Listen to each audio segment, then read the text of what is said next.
Karl Langebeck. Mucho gusto, doctor Morales. Doctor. Bienvenido al Café Picante, profesor. Bueno, muchos de ustedes lo habrán leído, lo conocerán. Karl Langebeck es uno de los contemporáneamente más importantes historiadores, arqueólogos, antropólogos y un muy buen escritor. Tiene varios libros de los cuales vamos a ir hablando y vamos a entrar pues en la charla un poco de su vida. Langebeck, su padre, ¿de dónde era? ¿Alemán? No, es una confusión muy común. Él era de origen, o no de origen, él nació en Dinamarca. Danés. Danés. Y odiaba a los alemanes. Porque le tocó la guerra. Sí. Entonces él nació en Dinamarca y por cosas de la vida llegó a Colombia en 1951 a trabajar. Después de la guerra. Después de la guerra. No por culpa de la guerra en realidad. Él no fue un exiliado de la guerra, pero salió 6 años después de terminada la guerra, joven, a trabajar, a buscar mundo. ¿Y qué era de su profesión? Oiga? Él era ingeniero civil. Ingeniero civil. Él era ingeniero civil. Y se encontró con su mamá. Y se encontró con mamá, y le quiero decir que el amor a Colombia y el conocimiento de Colombia que yo pueda tener viene de él. A ver. No de mi familia colombiana. Mi papá le encantó este país, se adaptó a este país, era feliz en este país, la gente creía que era paisa. Y me llevó por todo este país y quería mucho este país y le gustaba mucho la antropología y la arqueología. Entonces, poco me llegó por el lado. Ya. Por el lado No, y o sea que usted en su infancia conoció los territorios, mucho, la geografía nacional. Mucho. Papá nos sacaba a los llanos orientales, a La Guajira, a todas partes, en un escarabajo, un Volkswagen. Bueno, entonces estaba pues esa vocación de su padre por la antropología, pero lo suyo, ¿cómo empezó y a qué edad y en qué circunstancias? Pues yo creo que tuve la suerte de tener varias cosas que se juntan, Sí. ¿no? Primero que todo, una familia, por lo menos por el lado de mi papá, que no se escandalizó cuando le dije que quería estudiar antropología, sino que le pareció del carajo y salió, me llevó a una librería a comprar libros de antropología, tenga, lea y yo lo apoyo. Primera cosa. Segundo, en el colegio tuve un profesor alemán que trabajó en tierra adentro, haciendo arqueología en los años 40. Y él nos llevó a tierra adentro y me enamoré de tierra adentro, donde después terminé trabajando unos años. Y eso para mí fue absolutamente extraordinario. Y entré a la universidad y a los Andes. a los Andes, que en esa época tenía una matrícula muy interesante porque era una universidad muy diversa realmente. Sí, claro. Tenía unas matrículas muy diversas. Y yo fui de los que dije, yo llegué a lo que era. O sea, del primer semestre yo estaba totalmente convencido de que había acertado, lo cual también es suerte, ¿no? Porque ¿Acertado en general en la antropología? En la antropología. ¿O en la arqueología específicamente? En arqueología específicamente, pero sin hacer parte de ese cuento que la antropología y la arqueología son dos cosas muy diferentes. No. Viéndolo muy integralmente, me encantó, nunca me arrepentí y salí feliz, pues desempleado pero feliz. Bueno, hay un debate ahí pues que no es tan fuerte pero que es interesante en el sentido de la parte casi de ciencia dura de la arqueología, es decir, hay unas cosas de carácter material, cronométrico, que pareciera que fuera como la sustancia, y mucha gente dice, no, pues la arqueología es simplemente una herramienta de ciencia dura al servicio del gran conocimiento antropológico, ¿cierto que no? No, para nada, para nada. Yo creo que primero que todo cometemos un error enorme, y lo cometemos desde los colegios, diciéndole a la gente que hay una cosa que se llama ciencia y otra cosa que se llama humanidades, y que las unas y las otras no tienen nada que ver. Todo conocimiento humano es humanista, todo. Estamos en el mismo paquete. Lo hemos dividido artificialmente, a mi juicio, en muchas cosas, y eso es complicado. Ahora, hay arqueólogos, o hay una rama de la arqueología que confunde el método científico con su esencia. Entonces, aplican métodos de ciencias básicas creyendo que eso es hacer ciencia. Y pierden de vista la parte humanística de la arqueología. Eso sí sucede. Y eso es terrible. Pero por otro lado, la arqueología, lo que tiene de rico, lo que a mí me encanta, es que tú no le puedes poner límites. Es decir, un arqueólogo tiene que hablar con un biólogo. tiene que hablar con un estadístico, tiene que hablar con un historiador, tiene que hablar con un filósofo. Entonces la arqueología, afortunadamente, se distingue por su capacidad de tender puentes con otras áreas de conocimiento y no con cerrarlas, ¿no? Porque es que vivimos en universidades en las cuales al estudiante le dicen en el primer semestre, usted entró a estudiar psicología y la psicología no es ciencia política por esto, no es derecho por esto, no es historia por esto. Le empiezan a poner muros y barreras a la gente desde chiquita y la arqueología no puede hacer eso. Un poco que se pierde, y es inconveniente, el sentido holístico de la ciencia. Exactamente. Como en la vida, todo tiene que ver con todo, ¿no? Todo es holístico. Y yo creo que en eso, en el medioevo nos ganaban. En el medioevo tú no podías dividir las cosas así. Y ese conocimiento medieval incluía, era holístico.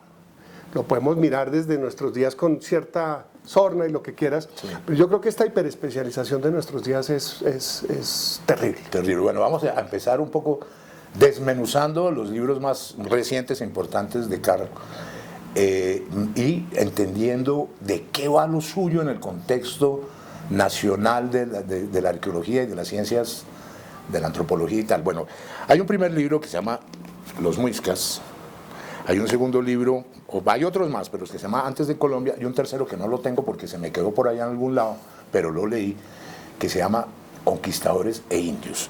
Habiendo mostrado los libros, hay una dinámica interesante y una observación de la gente sobre su trabajo de escritor y de historiador, etcétera. Es que usted sí produjo una fractura en una serie de interpretaciones, digamos que más bien tradicionales, algunas con influencias marxistas, otras de otras corrientes antropológicas, en el sentido de, para que nos cuente eso, en el sentido de haber asumido la complejidad, de haber entendido las tendencias algunas veces mentirosas de ciertas interpretaciones de nuestra historia, de nuestros orígenes, porque pues los muiscas son recientes, pero esto es mucho más viejo, esto es desde el Paleoindio, hace 14.000 años más o menos. Entonces, ¿cuál es su planteamiento de base que se convierte de alguna manera en una actitud crítica frente a la antropología anterior? Pues mira, voy a ser muy franco y muy directo en eso. Sí. Yo creo que la antropología, como tantas otras ciencias sociales, si las queremos llamar así, cayeron en la trampa del paradigma economicista clásico, de creer que los seres humanos estamos en esta tierra para maximizar beneficios y minimizar costos. ¿Sí? Sí. Y creemos que esa es la base del comportamiento humano. En arqueología es clarísimo. En Colombia ese modelo económico, sin ser explícito, dominó la antropología de una manera brutal. Entonces los caciques muiscas eran como empresarios que explotaban obreros en una fábrica y que se apropiaban de los excedentes, porque esa es la naturaleza del ser humano. Y más aún, algunas veces históricamente los mostraban desde el contexto de la visión española de que eran reyes. Eran tiranos. Eran tiranos. Que fue un invento de Jiménez de Quesada, porque claro, eso tiene toda una historia. Jiménez de Quesada había matado al cacique de Bogotá. Eso ya le metía en líos jurídicos, a menos que demostrara que el cacique de Bogotá era un tirano. Porque el tiranicidio era legítimo. Era legítimo. Era legítimo. Entonces se metió en ese cuento y siendo se el más tirano el rey de España, pero por supuesto, los reyes católicos. Y el propio Jiménez de Quesada. Sí, que era uno. Entonces se inventa que el cacique de Bogotá es un tirano, porque además Quesada era abogado, ¿no? Sí. Pese a que lo único, digamos, de las cosas muy buenas que hizo la corona fue tratar de prohibir que llegaran abogados al Nuevo Mundo, pero no lo logró. Y se reprodujeron. Y se reprodujeron en masa. Como abejas. Como abejas. Pero bueno, ese es otro cuento. Pero el caso es que yo creo que ese paradigma económico es muy fuerte todavía.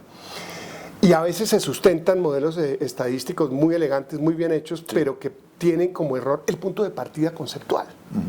Entonces yo tengo colegas que si encuentran un 5% más de cerámica decorada en esta casa que en otra, dicen esta era una casa de ricos y esta era una casa de pobres y los ricos vivían de los pobres. De una manera mecánica. De una manera mecánica. Entonces un poco fue pelear con eso y darme cuenta que lo habíamos enfocado mal. A veces trabajos míos también. Sí. Y que si no le damos un nuevo giro a la discusión filosófica de qué es lo que estamos haciendo, íbamos a seguir haciendo ese tipo de trabajos mecánicamente, diciendo básicamente lo mismo sobre la naturaleza del ser humano y a mi juicio algo equivocado. Sí. Entonces eso fue lo que me llevó a eso. Creo que me ayudó la pandemia, ¿sabe? Como a renegar de esos modelos. A reflexionar. Sí, como esto no nos está llevando a ningún lado. Está equivocado. Volvamos a dar la discusión desde el comienzo, si realmente lo que estamos haciendo es naturalizar formas de sociedades que no son. Y creo, y estoy feliz con esa decisión, porque creo que la verdad, si uno mira la evidencia arqueológica, creo que lo que muestra es que estábamos profundamente equivocados con esa manera. Claro, hay otra cosa ahí que es evidente en sus textos, sobre todo en el último, Conquistadores e Indios. Y usted habla de que las víctimas siempre tienen la razón, y lo dice de una manera crítica, en el entendido de que las dos sociedades que se confrontaron, y una que invadió sin duda, de la manera más atroz y violenta con una religión y tal, al mismo tiempo hubo una serie de flexibilidades y de entornos suaves, pues, como las relaciones amorosas, como la participación en determinadas cosas que hacen que, sí, hubo unas víctimas y unos victimarios, pero que la lectura no debe ser esa, sino que es mucho más compleja, ¿no? Sí, yo ahí parto de filósofo que tú sabrás quién es, que dice que los hombres hacen su historia, pero no en las circunstancias que ellos deciden. Eso lo decía Marx. Y yo creo que eso nos falta para entender la historia. Digamos, esto no es tan sencillo como que llegaron unos señores malos en unos barcos a matar a unos señores buenos. Porque esa es una visión, si tú te pones a ver, esa visión es una visión muy religiosa. Que es maniquea, que es el mundo se divide entre buenos y malos. Obviamente uno siempre está al lado de los buenos, ¿sí? Que cree que está al lado de los buenos, y su función es luchar contra la maldad. Resulta que, y en eso las sociedades indígenas son muy interesantes, porque fíjate que ellos no dividen entre el bien y el mal absolutos. Porque tiene una cercanía mayor con la naturaleza que tampoco considera bien y mal, ¿no? No es lo bueno y lo malo. Claro. En el siglo XVI, esto es una anécdota para entenderlo, cuando los misioneros les hablaban de irse al cielo, les pareció del carajo. Pero cuando les explicaron el infierno, dijeron, ¿qué es eso? Acá todos nos vamos al cielo. Todos, hasta los que se portaron mal. Claro. ¿Ves? Entonces, esa noción de buenos y malos nos ha servido para entender la historia y nos ha puesto en el plan de víctimas buenas, ¿sí? Entonces, cuando los españoles llegaron y nos conquistaron, y uno dice, ¿nos conquistaron? A ver, ¿no habrá sido tu ancestro que llegó y conquistó? Pero claro. Y además no entiende que en la conquista hubo complicidades, hubo alianzas, hubo negociaciones. Los indígenas reaccionaron a la conquista y muchas veces de forma muy exitosa. E inclusive parece que militarmente, por lo menos en algunos casos en Colombia, no hubiera sido posible la victoria española sin la ayuda de algunos indios que trabajaron con ellos. El conquistador Ampudia llegó a conquistar Ecuador con 3.000 hombres armados mexicanos. Desde México. Desde México, en alianza con su señora que era de la élite nahuatl. ¿Ves? Entonces, y aquí también, Jiménez de Quesada llegó con un montón de indígenas. Belalcázar salió del sur de Ecuador con 3.000 indígenas, y los aliados indígenas se usaron hasta después de la independencia. Colombia conquistó territorio indígena con aliados indígenas. Claro.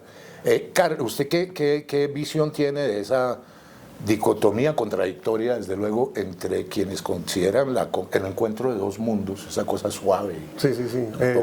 Como casi romántica. Casi romántica. La conquista, y un término que se ha acuñado más recientemente, que es muy violento también fonéticamente, que es invasión. ¿Cómo usted? No, yo sí creo que fue una invasión. Sí, ¿no? Yo sí creo que fue una invasión, y claramente hubo un propósito colonizador invasor, es decir, de transportar una población para dominar un territorio, un territorio que pues obviamente no era de la corona.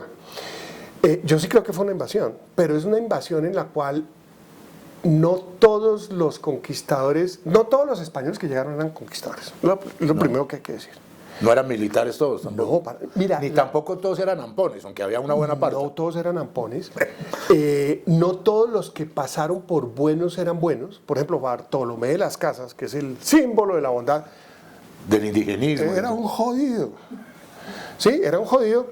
¿Qué fue lo que hizo? El tipo diseñó una manera de hacer que los españoles se arrepintieran de la conquista, se confesaran, cosa que hicieron la mayoría. Sus pecados se de conquista. arrepintieran de conquista y le dejaron la plata a la iglesia.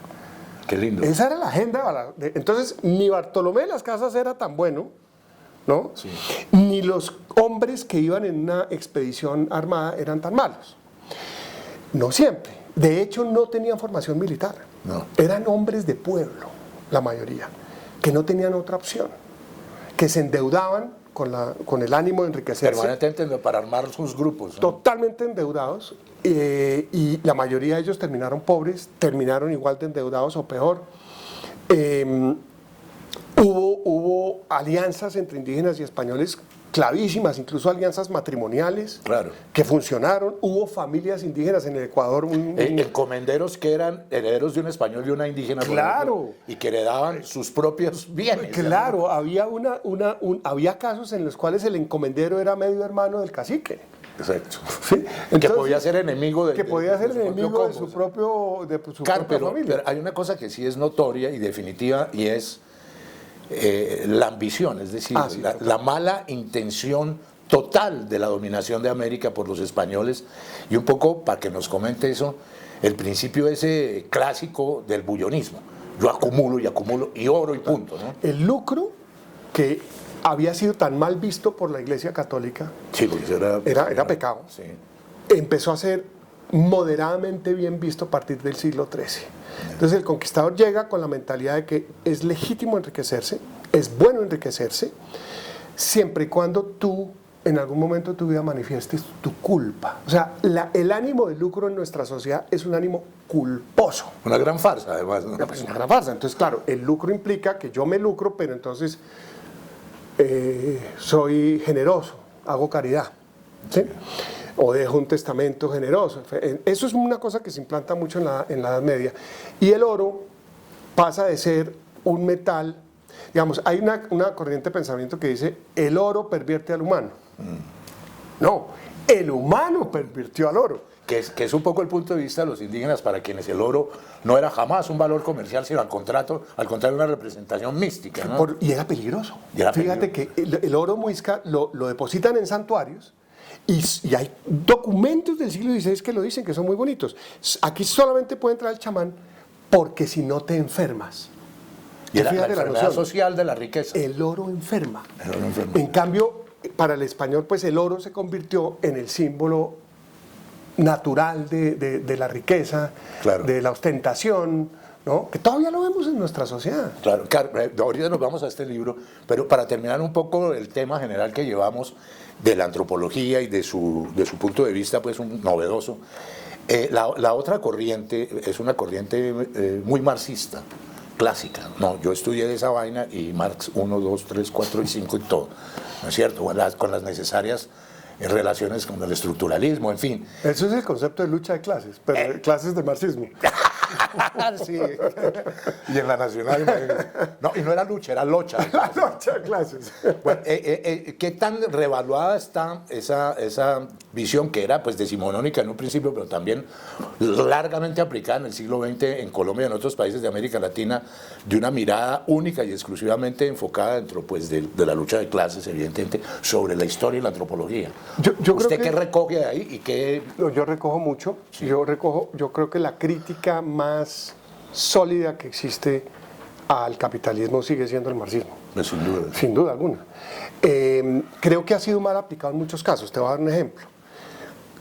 Hay un párrafo del manifiesto comunista que es una de las obras menos interesantes del marxismo, que dice que la historia de la humanidad es la historia de la lucha de clases, que está equivocado, porque hay una enorme etapa de la humanidad sin clases. Pues en el nomadismo eso no existía. Eso no existía. Entonces Marx se equivocó mucho cuando dijo la historia de la humanidad es la lucha de clases. Y algunos acá lo adoptaron. Entonces, claro, los muiscas tenían clases sociales, ¿sí?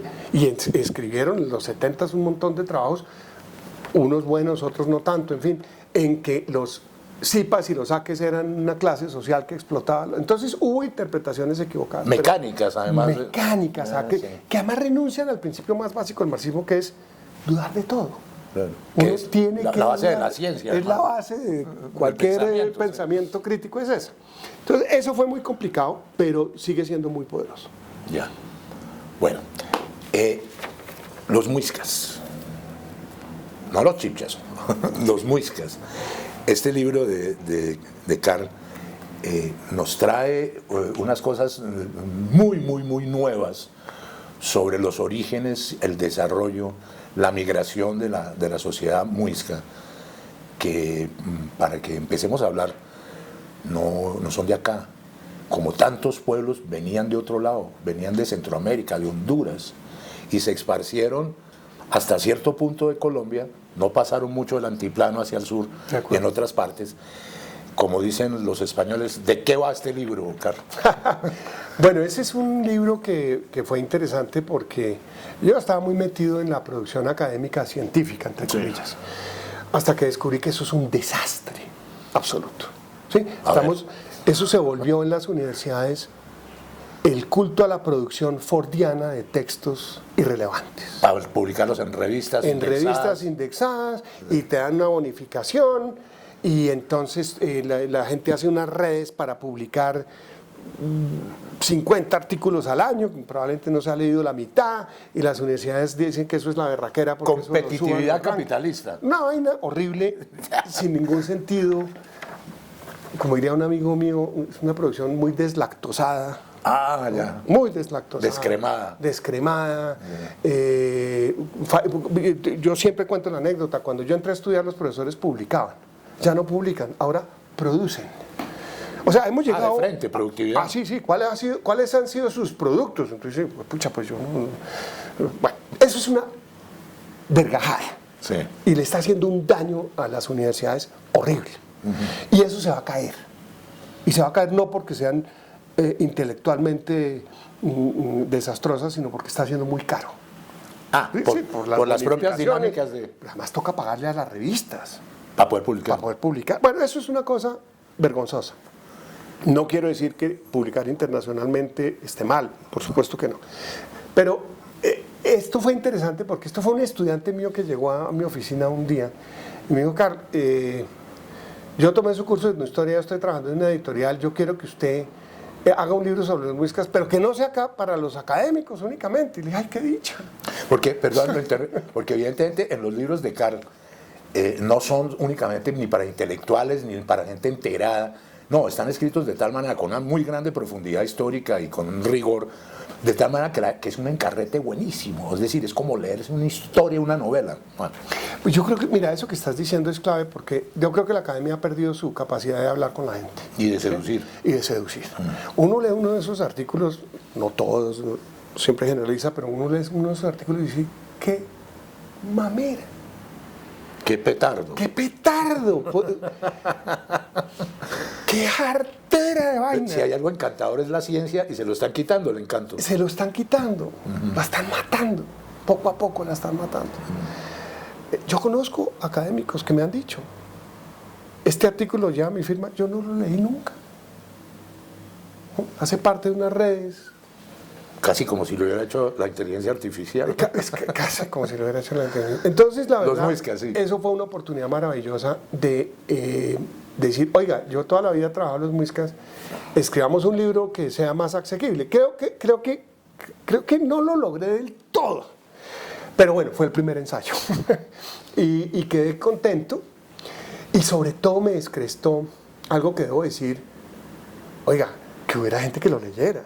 No, mucho. Eso me parece a mí, yo todavía no lo puedo creer.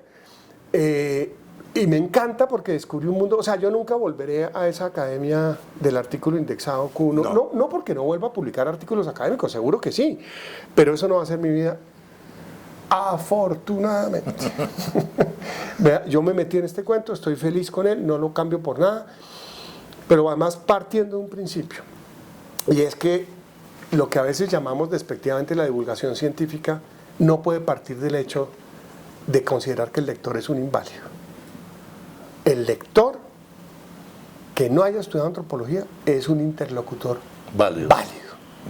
Y ese es un punto de partida. Que además es de alguna manera el sujeto vital descendiente de lo que usted cuenta. En buena parte, el mestizaje, por ejemplo, colombiano, todos somos de alguna manera. Todos somos mestizos, todos los humanos somos mestizos. Todos los seres humanos somos mestizos. En apretada síntesis, desde el origen de la sociedad muisca hasta el desarrollo de una civilización que casi llega a considerarse en un momento dado como un estado, hasta que llegan los españoles, ¿cuál es la tripa de ese libro? Yo creo que la tripa es tratar de mostrar que hay una enorme confusión con nuestra idea de progreso. Sí. Cuando se habla de las grandes civilizaciones, se cree que un grupo de humanos exitosos llegó a un nivel de civilización. El Estado. El Estado. Claramente, civilización es sinónimo de Estado. Y de tributación y de clases sociales, etcétera, etcétera. Y que otras sociedades un poco menos inteligentes no lo lograron. Y yo creo que lo que está mostrando la arqueología a nivel mundial, además, es que esas pocas sociedades que llegaron a ser estados fueron, en efecto, muy pocas. Lo que pasó es que empezaron a comerse a las demás. ¿Sí? Tanto en Asia como en Europa. Mientras que la gran mayoría de las sociedades fueron lo suficientemente inteligentes como para pelear contra el Estado, para no ser Estado. Por ejemplo, hay que ver el uso que le dan los muiscas a lo que nosotros llamamos riqueza. Ah, ¿usted tiene excedentes? Fiesta. Vamos a comer sus excedentes. ¿Qué pasaba con el excedente, que es el origen de la lucha? Se lo comían. ¿Se lo gastaban? Se lo gastaban, se lo comían. El oro... armaban un mes de rumba para tomarse toda la chicha, la papa. 3 meses. Sí, yo sé. Son 3 meses. 3 meses de rumba al año para comerse los excedentes, para que el que tuviera oro, señora, al santuario a hacer una ofrenda. Es decir, es una sociedad que destruye sistemáticamente las posibilidades que pueda tener alguien de acumular riqueza. Claro, hay una cosa curiosa porque pues esa sociedad muisca, como otras tantas otras, de alguna manera lo que hacen es revertir esa consideración del paso al sedentarismo, aunque utilizan la agricultura, la domesticación y todo, y decir no, la solución para el ser humano éticamente, yo creo que lo decían, no es la acumulación. De acuerdo.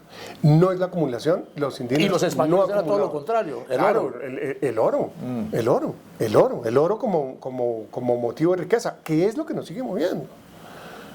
Tú lo ves pues hoy. Claro, el neoliberalismo es la exacerbación del oro, ¿no? Y es un valor que fíjate que ya trasciende el neoliberalismo. Es un valor que ya está en nuestra sociedad. Tú ves la gente que cree que si no anda en una camioneta de 600 millones de pesos no vale la pena, ¿no? Ya. Una tristeza. Otro libro, posterior al de los muiscas, Antes de Colombia. Esto es mucho más vasto y más amplio en el sentido de que Carl entra en un trabajo y en un reto de volver a recrear y de tener una nueva mirada sobre nuestros orígenes. Las fechas, Carl, cada vez cambian porque pues con la tecnología, cuando yo estudiaba de esto, antropología, el hombre temprano, el Tequendama, tenía 11.000 años. Sí. Ahora uno entiende que hubo poblaciones que llegaron hace 14.000 y parece que más. Y probablemente Entonces, más. Antes de Colombia, ¿dónde empieza y a dónde llega? Antes de Colombia empieza con los primeros pobladores, y yo digo que afortunadamente en la contracarátula dice entraron hace 14.000 años o más. Porque esa fecha, o más. Entonces me salvé. Porque probablemente habrá fechas más antiguas, no creo que mucho más antiguas. Empieza con esos primeros pobladores. Una buena parte del libro son los cazadores recolectores, a los cuales se les ha subestimado muchísimo. Los cazadores recolectores fueron los que domesticaron las plantas, no los agricultores. No, claro. Fueron los que hicieron un montón de cosas. Y luego llega hasta la conquista. El último capítulo es la conquista. Es un poco ambicioso, pero también es un poco mostrar cómo en este territorio no se cumplen las cosas que nos han metido en la cabeza desde chiquitos. Es decir, que el sedentarismo, la complejidad social, etcétera, etcétera, son logros culturales. Estas sociedades nunca fueron completamente sedentarias. Nunca fueron totalmente dependientes de la agricultura intensiva. Nunca dejaron el cultivo de muchas plantas. Los muiscas tenían locaciones, por decirlo así, en todos los estados térmicos. Se movían la yuca, como la papa, locos. Sí, se movían permanentemente. Algunos colegas míos, de manera creo, francamente equivocada, dicen que hasta los caciques se movían, pero para cobrar tributo de pueblo en pueblo. A ver. Y que lo llevaban en andas. Ese era un factor de descentralización política. Sí. El cacique no tenía control sobre una población fija en un lugar todo el año. La gente se movía, se largaba, si el cacique les parecía mamón, se iban. Sí. Entonces yo creo que eso es una cosa muy inteligente también, no solamente desde el punto de vista político, sino también desde el punto de vista ambiental. En el trópico, quedarse en un solo lugar todo el año, con la tecnología disponible, era un riesgo muy grande. Entonces esta gente se movía.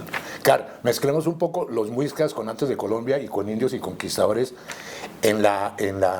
con el tamiz o el filtro de otra cosa fundamental en esta historia nuestra de mestizaje, la religión.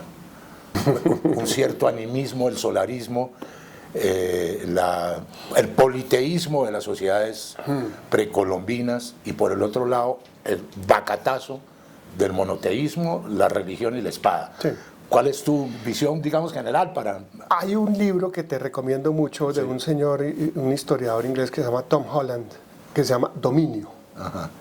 que muestra la implicación del monoteísmo en términos de la construcción del bien y el mal absolutos, Pues que vamos. hoy en día existe en forma secular. Sí. ¿Sí?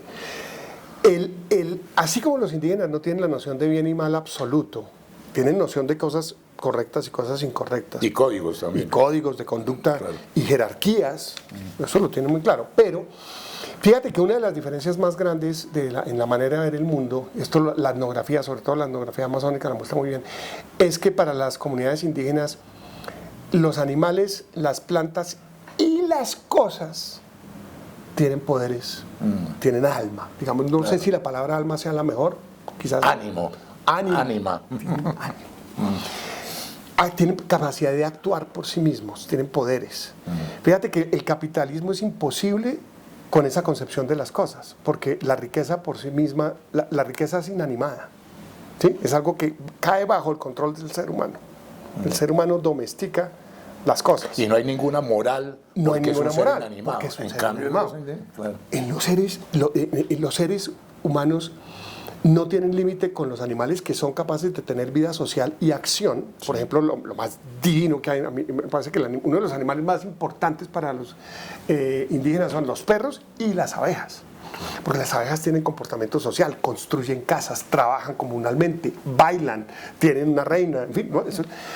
Eso por un lado. Por otro lado, las plantas, ¿no? Los muiscas, por ejemplo, consideraban que eran descendientes del maíz y que cuando morían se transformaban en animales. Es decir, el continuo planta, animal humano existe. Y tótem atravesado por ahí. Y claro, se identifican con animales, etcétera, etcétera. Y las cosas, a mí lo que más me impresiona no es tanto lo que pienses lo que piensen de animales y plantas, que nosotros podemos entender como seres animados, sino de las cosas como seres animados. Y yo creo que eso da una visión del mundo completamente distinta, y eso quiere decir que todos los seres tienen poderes, todos. Por eso la gran confusión que tienen algunos de que cuando llegaron los españoles, los indígenas que eran ignorantes los consideraron dioses. No, los consideraron como seres que tenían poderes. Como todo en la naturaleza. Todo, las plantas tienen poderes, los animales tienen poderes, las cosas tienen poderes. Sí. Los españoles también tienen poderes y había que manejarlos. Había que relacionarse con ese poder para que ese poder no te aniquilara. Para entenderlo. Para entenderlo, para domesticarlo, para... Pero era tal la brutalidad del poder que eso no pudo ser posible, Carlos. No, sí fue muy posible. Sí. Mira, yo creo que la idea de que los españoles y los colombianos acabaron con los indígenas, pues evidentemente no es cierta. Y te cuento, una anécdota de las más bonitas es que algunos de los chamanes muiscas terminaron siendo sacristanes, ¿no? Y entonces uno dice, ay, claro, es que les impusieron la religión y es que esta gente ignora. No, eso fue habilísimo. Y hay otra cosa ahí, Carl, que es emocionante además también, que es el sincretismo. Por ejemplo, en los grandes templos de Tunja, uno ve a los, inclusive, autorretratos de los artesanos indígenas, claro. Y por todos lados el sol, el sol, el sol y poca cruz. Fíjate que ellos, los indígenas, no rechazaron el catolicismo por una razón muy sencilla. Porque para ellos lo divino está presente en todo, de alguna manera. Claro. Entonces, la deidad que tenga una comunidad vecina a ellos es respetada. Ellos no tienen ningún problema en incorporar. Los chamanes usan imágenes de la Virgen María, ¿sí? Los embera, porque todos esos poderes son útiles y son buenos. Claro. Lo que hace el monoteísmo laico o religioso es expulsar compulsivamente lo que no sea la verdad. Supuesta. Entonces, obviamente, para los españoles era inadmisible que los indígenas fueran cristianos, pero al mismo tiempo siguieran con sus cuentos. Cosa que hicieron a lo largo de todo el siglo XVI. Y que sigue ocurriendo. Y que sigue ocurriendo, por supuesto. Fíjate, descubrían que detrás de los altares había mantas muiscas como ofrendas, ¿sí? Entonces, esa capacidad de no negar al otro, sino incorporarlo, Sí. como algo que tiene unos poderes interesantes que hay que saber manejar, contrasta terriblemente con esa visión de, tú crees en esto tiene unos límites y todo lo demás no vale. Car, te voy a poner un tema que hace totalmente subjetivo, que me interesa y quisiera saber tu opinión. Había una sociedad humana evolucionada, con una interpretación ritual de la muerte, etcétera, con un arte inclusive, con organización social, que desapareció. Se fueron, los neandertales. Yo a veces he sentido que la gran tragedia de la humanidad no son las guerras, sino la desaparición de los denisovianos y los neandertales. Sí. ¿Por qué no lo metemos un poco en el contexto justamente de una sociedad que no le interesaba ni siquiera la guerra, como a los neandertales, hasta donde se sabe, y que tenía una relación de lo colectivo totalmente distinta al Sapiens, que fue el que no los acabaron, porque eso no es cierto, pero el que predominó? ¿Cómo ves tú el mundo neandertal? Es una buena pregunta. Pues bueno, está demostrado que la población del cercano oriente y la población europea tiene entre un 3 y un 6% de genes neandertales. Y los indígenas también. Lo cual me incluye además. Pues a todos. Yo tengo 4%. No, y los indígenas también, los indígenas que emigraron por el Asia también lo trajeron. Es muy probable que porque el mestizaje, pues obviamente, como lo comentamos, es muy antiguo. Sí. Yo creo que esas son poblaciones que eran probablemente, y yo no soy experto en el tema, pero lo que uno lee es que probablemente tenían una desventaja demográfica muy grande con los sapiens. Claro. Entonces obviamente eran muy pocos ante una nueva migración del África mucho más grande. Potente, sí. Entonces pues hubo mezclas, eso es claramente documentado.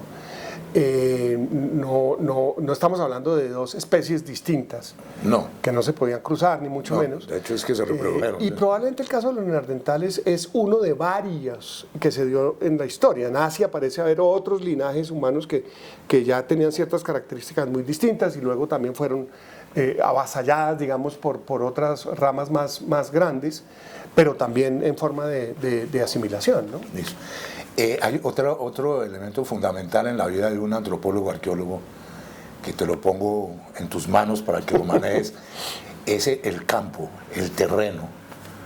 ¿Qué siente un arqueólogo en tierra adentro o en las muchas partes donde tú has estado cuando empieza a surgir la posibilidad a través de los objetos rearmar sociedades y procesos? Pues a nivel psicológico es terapéutico. A ver, sí, salir de la ciudad, irse a... bueno, ya solamente eso es una cosa, yo creo que no hay arqueólogo que no lo reconozca, tal vez le dé un poquito de vergüenza a algunos decirlo públicamente, pero obviamente salir a campo es una de las mejores cosas de la vida. Uno siempre tendrá esos recuerdos, es una de esas experiencias que te ofrece la antropología que es fantástica. Un viejo arqueólogo norteamericano decía que la arqueología es lo mejor que se puede hacer con los pantalones puestos. Y yo tiendo a estar totalmente de acuerdo. El erotismo en la excavación. No, eso es una delicia. En la cuadrícula. Eso es una delicia y lo que implica eso a nivel de tu vida personal, más allá de tu profesión, es siempre una experiencia muy grata. ¿Tienes un recuerdo de un encuentro, de un hallazgo que haya producido después mucho conocimiento y que te haya conmovido? Pues yo debo decir que tanto los Muiscas como Antes de Colombia en realidad se basa en un trabajo colectivo de mucha gente. Mucha gente, sí, y tú lo reconoces. Mucha gente, y mucha gente un poco oscurecida porque son tesis de grado que nadie cita, son como materiales que cuando uno los lee son fantásticos. ¿Sí? Entonces es un trabajo de mucha gente. La comunidad de arqueólogos en Colombia es una comunidad que hoy en día es grande, robusta, inteligente, excepto los que usan los modelos económicos, pero es robusta, es buena, hay gente muy buena produciendo cosas muy interesantes. Entonces creo que lo que hice fue capacidad de síntesis. Arqueología mía, hay algo. Por supuesto, he hecho arqueología, no me arrepiento, ahorita mismo estoy haciendo arqueología, estoy feliz, pero yo te diría que el 99% de los hallazgos arqueológicos a los que me refiero, son de otras personas. Son de otras procesos, personas. Sí. Lo mío, pues sí, yo fui muy feliz haciendo arqueología en Tierra Adentro, en Santa Marta, en La Guajira. Creo que a nivel de experiencia visual, la Guajira fue muy interesante. Porque tú ves unos sitios que hoy en día son desiertos, en que casi no vive nadie, llenos de sitios arqueológicos, donde tenía que haber vivido mucha gente, digamos a nivel... Y todo es guayú, ahí diferente. Eso es muy anterior. Al guayú. Empieza desde por lo menos 800 antes de Cristo con unas aldeas muy grandes. Es muy impresionante. ¿Caribs? No es claro, los guayús son arawak, o sea, vienen de la selva. Sí, claro. ¿No? Y como muestran varios antropólogos, colegas míos, como Wilder Guerra, su visión del mundo sigue siendo un poquito selvática. Lo que pasa es que el jaguar ya no es el jaguar, sino el tiburón. ¿Ves? Es decir, una cosa fascinante. Y ya no hay selva, sino Hawái. Pero sí, La Guajira me impresionó mucho a nivel visual, digamos. Pero en todo el país es fascinante, realmente. Para terminar, Carl, desde el punto de vista arqueológico, lo acabas de mencionar, pero no nos dijiste qué estás haciendo y desde el punto de vista de la escritura, ¿qué estás preparando?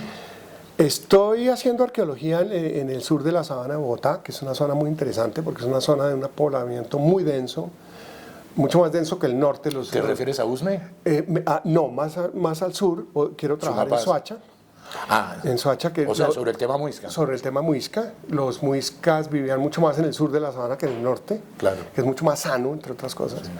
Sí. Y a nivel de escritura estoy con un reto muy duro, muy complicado, pero también bonito, y es tratar de hacer un texto como el de Antes de Colombia, pero sobre indígenas actuales. Es decir, coger esa literatura etnográfica que hay en el país y tratar de hacer una síntesis para el público general que vaya más allá de los estereotipos. Pero en las relaciones de todas las comunidades indígenas con el efecto español y blanco, ¿o cómo? No, ya después. Obviamente, una cosa contemporánea. Contemporánea.